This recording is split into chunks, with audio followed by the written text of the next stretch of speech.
नमस्कार, मैं डॉक्टर अजीत भारती आज फिर आपके लिए हिंदी विषय के अंतर्गत एक ईमेल लेखन लेकर आया हूं। तो प्रश्न कुछ इस प्रकार से दिया हुआ है। ठीक, देखो इसमें दिया है प्रश्न, आप किशन यानी आपका मेल आईडी क्या है, kisan@gmail.com कोलकाता के नेताजी नगर में रहते हैं, जहां एक बहुत बड़ी आबादी रहती है। लोगों को नगर बस के लिए 3 किलोमीटर दूर जाना पड़ता है। कोलकाता सड़क परिवहन निगम, देखो कोलकाता जो सड़क परिवहन निगम है उसका मेल आईडी हमने लिख दिया कोलकाता निगम@gmail.com। ठीक, दूसरा भी हो सकता है, को मोहल्ले में एक बस स्टैंड बनवाने का निवेदन करते हुए ईमेल लिखिए। तो ये देखो हो गया प्रश्न। ठीक है, सबसे पहले प्रश्न को पढ़कर 1 से 2 बार पढ़ लोगे और समझ लोगे कि इसमें कहा किसके बारे में गया है। तो इसमें दिया है, देखो 3 बातें आपको ध्यान रखनी। एक तो ये ईमेल लिख कौन रहा, तो आप लिख रहे हो, ठीक, जिसका किशन नाम है। किसको लिख रहे हो, तो सड़क परिवहन निगम कोलकाता को ये दिया उसका। और समस्या क्या है, एक बस स्टैंड यानी मोहल्ले में एक बस स्टैंड बनवाने का निवेदन। तो ये 3 बातें निकल कर आई। अब आप आसानी से ईमेल लिख सकते हैं। तो सबसे पहले आप कॉपी में उत्तर लिखेंगे, तो उत्तर लिख दिया, उत्तर के बाद लिख दिया बस स्टैंड बनवाने हेतु ईमेल। ठीक, फिर ये जो फ्रॉम टू सब्जेक्ट, जब हम कंप्यूटर या मोबाइल के ईमेल में ओपन करेंगे तो ये ऑलरेडी लिखे रहते हैं। ठीक, कंपोज ईमेल किसी में लिखा रहता, नहीं लिखा रहता, मतलब कंप्यूटर में थोड़ा अलग रहता है और मोबाइल में अलग रहता है। तो फ्रॉम में क्या करेंगे, आप अपना मेल आईडी लिख देंगे। ठीक, आपने लिख दिया kisan@gmail.com। ध्यान रखना कि इस जो मेल भेजता है, जैसे ये फॉर्म है, फॉर्म में भेजने वाला अपना मेल आईडी लिखेगा और टू में जिसको हम भेजेंगे तो कोलकाता निगम@gmail.com जिसको भेजना है उसका यहाँ मेल आईडी लिख देते हैं। अगर आपने टू में यानी यहाँ पर अपना मेल आईडी लिख दिया तो फिर क्या है, घूम फिर के वो मेल आपके पास वापस आ जाएगा। फिर आता है सब्जेक्ट में लिख दो विषय बस स्टैंड बनवाने हेतु ईमेल।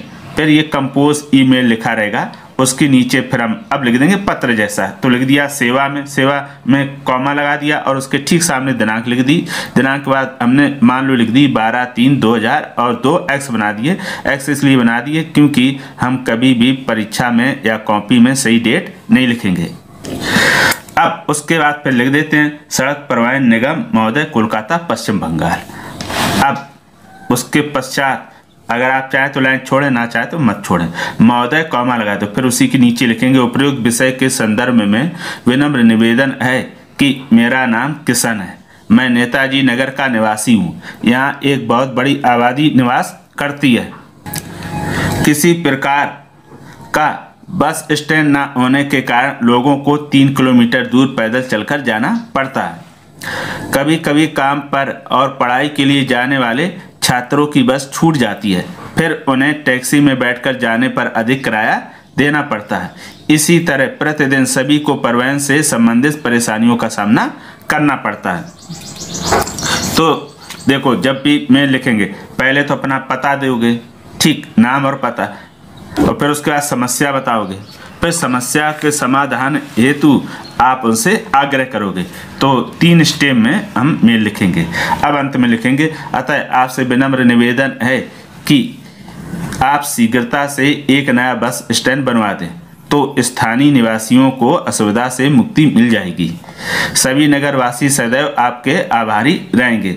उसके पश्चात धन्यवाद। फिर नीचे लाइन चाहो तो छोड़ो, ना देखो ये लाइन हम इसलिए छोड़ देते ताकि सब स्पष्ट दिखे। जिसकी राइटिंग बहुत अच्छी आती है उसे लाइन छोड़ने की कोई ज़रूरत नहीं, और जिसकी अच्छी नहीं आती तो लाइन छोड़ सकते हैं। धन्यवाद के बाद लिख दिया नगरवासी किशन, नेताजी नगर, कोलकाता। तो ये हो गया आपका ईमेल। अब पूरा ये ईमेल आपका कैसे दिखेगा इसको और देख लेते हैं। तो ईमेल लिखने के बाद आपका कुछ इस प्रकार से ये देखो दिखाई देगा, ऐसा है ना ये।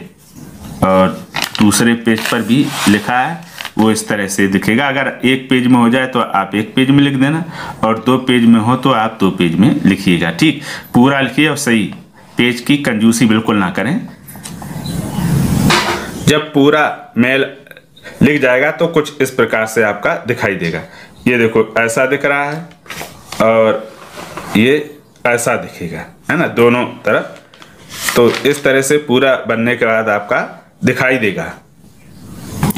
अब आपको 3 बातें ध्यान रखनी है मेल लिखते समय। एक तो ये कि जो इसके फॉर्मेट है इसका ध्यान रखना है, इसमें आप गलत ना करें, ठीक। दूसरा, जो आप ये मेल लिखेंगे इसमें जो वाक्य या शब्द हैं हमेशा ऐसे शब्दों का चुनाव करेंगे जो आप सही और शुद्ध लिख पाते हो। जो आपको कठिन या मुश्किल लगते हो उन शब्दों का प्रयोग बिल्कुल ना करें। अगर आपने कठिन और मुश्किल शब्द लिखे और वो अशुद्ध हो गए तो फिर आपके अंक कट जाएंगे, ठीक है।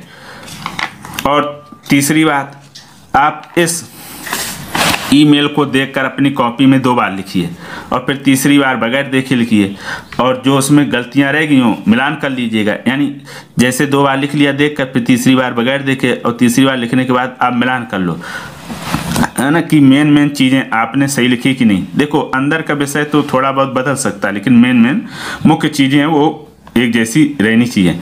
और इस तरह से आप जो कमियां रह गई हों उनको सुधार लें।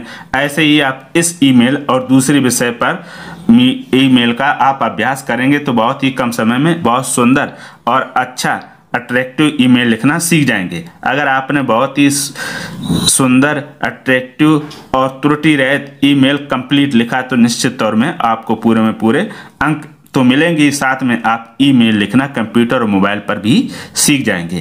तो ये हो गया आज का ईमेल। अगर कोई ऐसा विषय हो ईमेल पर जिसको आप में कुछ समस्या आ रही तो हमें कमेंट करके वो प्रश्न भेज सकते हैं, और अगर उसके बाद भी कोई इसमें आपको डाउट हो तो कमेंट करके पूछ सकते हैं। आशा करता हूँ कि ये ईमेल आपको समझ में आ गया होगा।